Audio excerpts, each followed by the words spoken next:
Hello everyone, my name is Lorthorn and welcome to the South Pole. Today we are doing a mod showcase on Clanging Howl. So to begin with, what is this mod?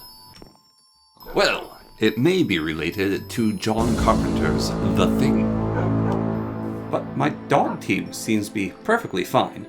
So let's go check out these extraterrestrial objects that have fallen from the sky. These lovely meteorites. Yes, in Clanging Howl there is a new structure that will spawn, which are these deliciously beautiful meteorites. They got coarse dirt, they got extraterrestrial pebbles, some extraterrestrial stone, some energy clusters, and, if you're extra good, some meteoric steel ore. And all these resources can be collected with a pickaxe of stone quality or higher. These various objects can then be turned into items. What sort of items? Well, advanced items. Of course, first of all, you need to do some smelting.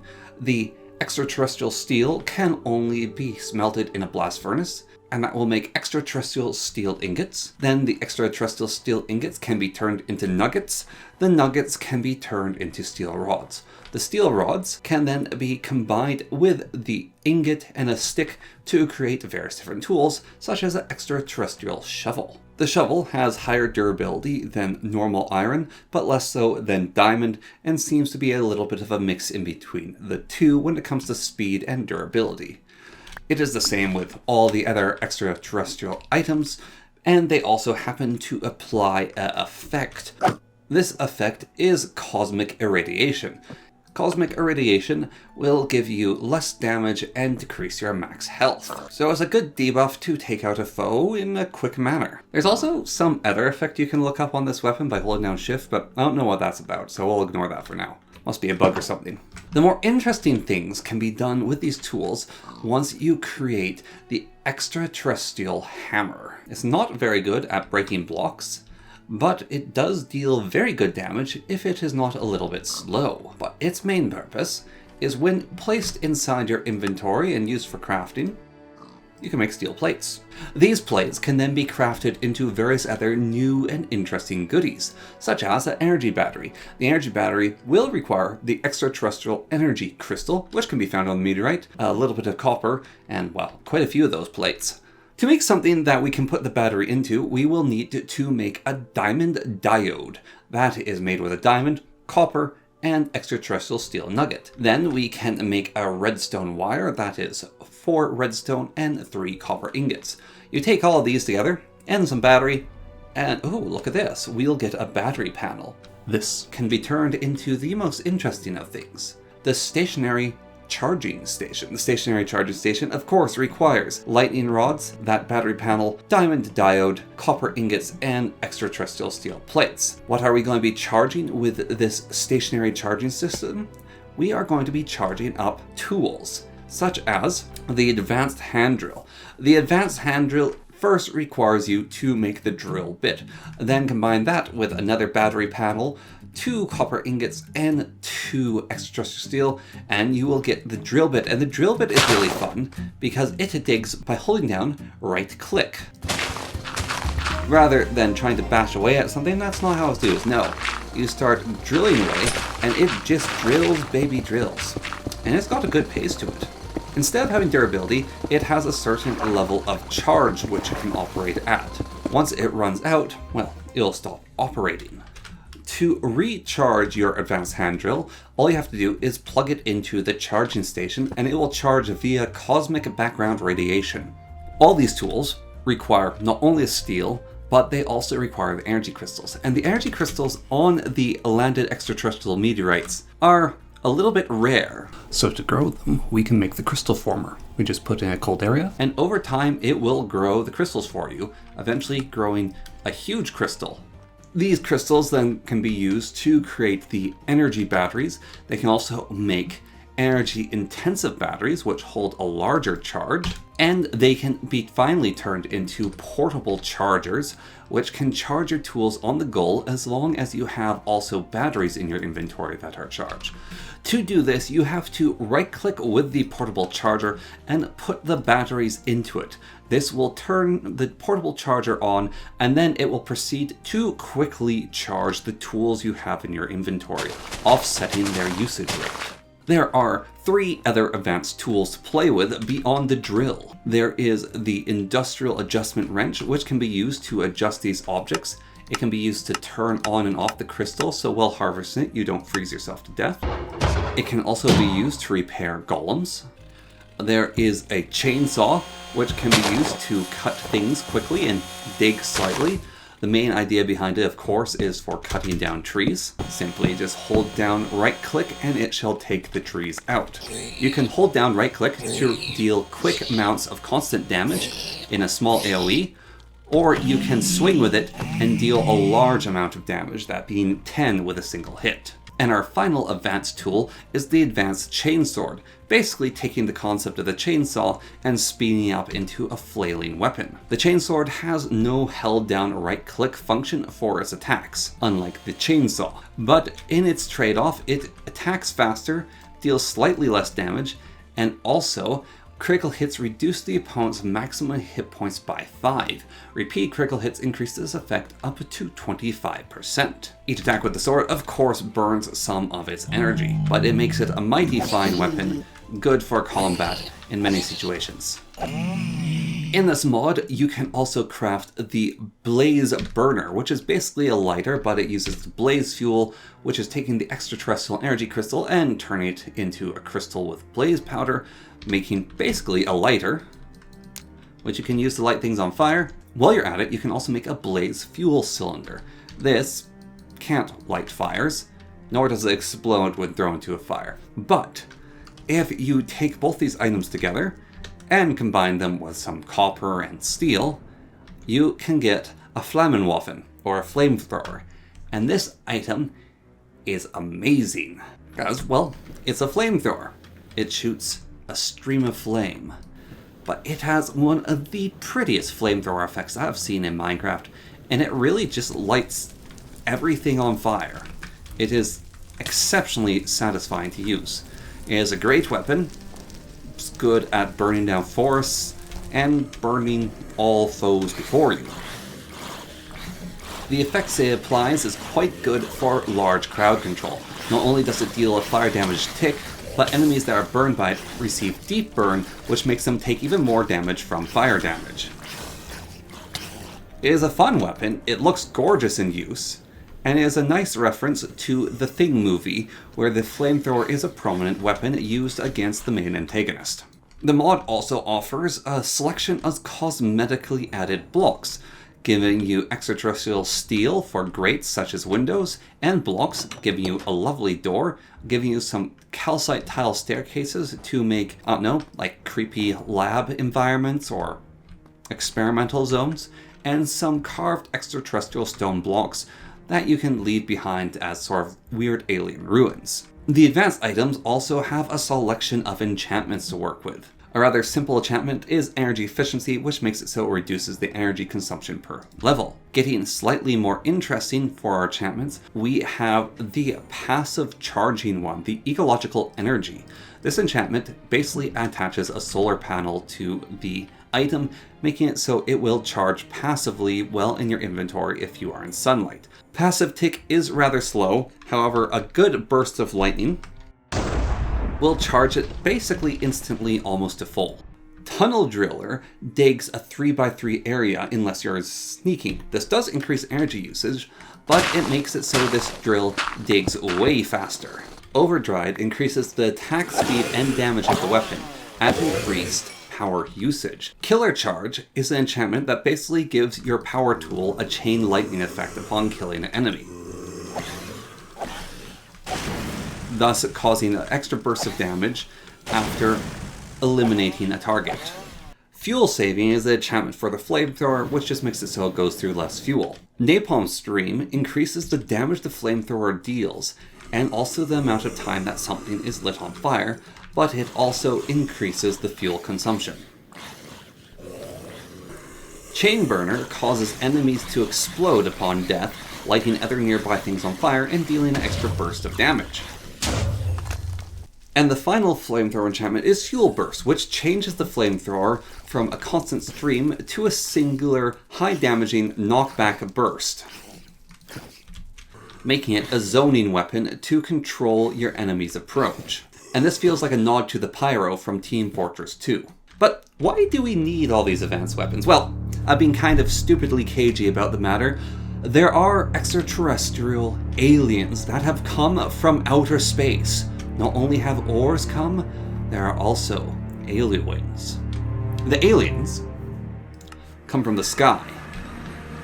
And you may find out and about in the world Techno-Flesh membranes and blocks, at the center of which is a Techno-Flesh nest.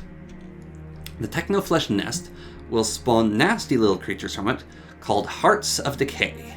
These monsters are unsafe though, of course, to study in the wild, so we must go to our lab. Now always remember to wear your personal safety equipment when going into a lab. There we go, now we're ready to do science. The main antagonist of this mod is, of course, those nasty little hearts of corruption, these happily wiggly little boys who like to climb on walls. They're like if the alien from Alien, the thing from the thing, sorry, that's so dumb. They're like if the alien from Alien, they're like if the alien from Alien and the thing from Thing had a baby that was then crossbred with the Borg. They love to go and infect various mobs, such as villagers. They will crawl on over and shuck themselves right up inside them. Once they've entered the villager, they will gestate for 10 minutes with the effect of Beyond Flesh. At the end of the period, the villager will turn into one of the two available Techno-Flesh monsters. If it turns into the Flesh Maiden, then it seems to rather lack intelligence. However, if it happens to turn into the extraterrestrial Reaper, it will infect nearby villagers, but will not kill them, also giving them the decay effect. What I find particularly interesting is when you introduce illagers to this mix. It will infect the illager when it can, and then it'll proceed to leave the illager alone, and the illager will hold no ill will to the target. Also, as you can observe there, if a creature is infected and it gets killed before the gestation is complete, then the chestburster Borg Thing hybrid will burst out and go about its own merry way. The infection also proceeds a lot faster on certain targets than others. Illagers and zombies' infection period seems to be rather quick, getting jabbed once and then very quickly bursting fully formed, whereas the villager process seems to be a bit of a longer one. One can assume this is so they can allow themselves to inculcate back into society with low suspicion. Either way, these are all flesh techno-monster abominations which need to be purged in holy fire.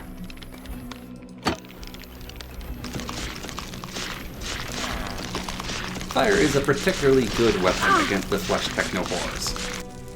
And now that everything's thoroughly burned, we can flush the facility out.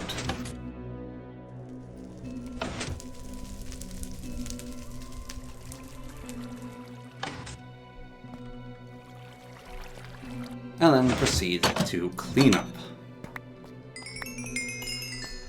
These enemies will drop chunks of Techno-Flesh and pieces of extraterrestrial steel. This mod, of course, is in only its early stages, getting the tools established and a few of the enemies. I hope and assume that there will be more Techno-Flesh beasts, such as ones specifically for infecting the bipedal mobs of Minecraft, and even specialists for creepers. Thus, when the Heart of Decay goes in them, we might get some unique Techno-Flesh creeper, unique Techno-Flesh pig monsters, and the like, hopefully going everywhere, even to the extent of potentially iron golems and the Warden, which would be very cool. To take a closer look at the entities, we have isolated them further in the lab. Each one is rather unique in its own appearance. Our Flesh Maiden here is absolutely horrible and it's got a nice little tongue that can shoot out at a range from the chest. It has 2 attacks, the tongue and the claw. When it can't reach you, it prefers to lick you. The Techno-Flesh entities actually take extra damage from not only just the advanced weaponry, but any extraterrestrial weaponry we may have. So both our advanced chainsword and our cosmic irradiation sword will deal extra damage to these monsters and reduce their maximum health.